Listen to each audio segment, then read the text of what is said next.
ही इस्लाम कोट press club ते गोट घोड़ाने जा रहवासी आहिनि ऐं ब्लॉक 1 जा जेके कोली बिरादरी जा जेके माण्हू आहिनि औरतनि मर्दनि समेत जेका से मुख़्तलिफ़ मसइलनि जे ख़िलाफ़ कंपनियुनि जी ज़्यादतियुनि जे ख़िलाफ़ एहतजाज कनि पिया। अचो त हिननि सां ॻाल्हि ॿोल कयूं त हिन जो कहिड़ो मुतालबो आहे। असांजो अॼु बि बिलावल भुट्टो ज़रदारी हिते जेको जलसो करणु अचे थो उन खे हिकिड़ो वाज़ह मैसेज बि आहे त भुट्टे जो अगरि नारो आहे रोटी कपिड़ा और मकान ॾियण जो आहे, तव्हां थरनि खां उहो फुरियो पिया, थरनि सां नानसाफ़ी कयो पिया, घर बि फुरो पिया, रोटी बि फुरियो पिया ऐं इन ई तरीक़े सां अजो बि फुरो पिया। गोड़ाणो डैम समेत थरकोल मां जेके बि मिसाल तौर पर मसइला मसाइल जेके पैदा थियनि था उन जे ख़िलाफ़ थर पार्कर जा ई माण्हू जेके आहिनि उहे रोडनि ते निकिता आहिनि।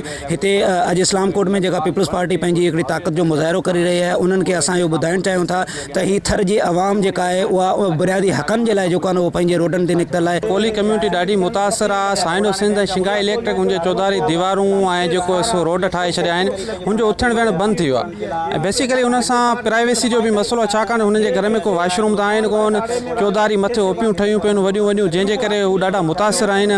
असांजो ब्लॉक 1 आहे जंहिंमें सिंध सैनो कंपनी आहे, जंहिंमें कोलियुनि जा घर आहिनि, उन्हनि जे पोयां कोर्ट अची वियो आहे ऐं कोली वीचारा ॾाढा तंग आहिनि। घरनि जे मथां ओपियूं आहिनि, ॿार बचो ॿाहिरि नथो निकिरी सघे। 150 घर आहे। कोली आहिनि, उन्हनि जे चौगिर्द माना अॻु में त तार लॻाए माना घर जेके बंदि करे छॾिया अथनि।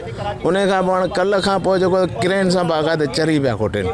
उन खां पोइ ॿार बचो हुननि जो न बनीअ ते थो वञी सघे, न माल थो ॿाहिरि केॾांहुं निकिरी सघे। अॼु बिलावल साहब वज़ीरलाल साहब सलाम कोट में अचनि था। अॻे हिकिड़ी ॿ दफ़ा आया, सलाम कोट में प्रेस क्लब ते गोड़ाणे जा माण्हू नज़र कोन आया। अॼु हिननि सां दावा सां चऊं था त तव्हां सलाम कोट बाईपास ते आयो, गोड़ाणे सलाम कोट प्रेस क्लब ते अचो त माण्हुनि सां मिलो त छा माण्हुनि जा मसइला आहिनि। थर जा नौजवान हिते काफ़ी ॻोठनि में 100 150 खनि ॻोठनि में नौजवान आहिनि जेको आहिनि पढ़ियल लिखियल आहिनि, पर उन्हनि खे उन रोज़गार न पियो ॾिनो वञे। हीअ चवनि पिया त बिलावल भुट्टो जेका इस्लाम कोट त अचे पियो, पर असांजा जेके मसइला आहिनि उहे हल न पिया कया वञनि। चूंडल जेके नुमाइंदा आहिनि उहो वोट वठण खां पोइ जेका ग़ाइबु थी विया आहिनि, किथे नज़र न पिया अचनि।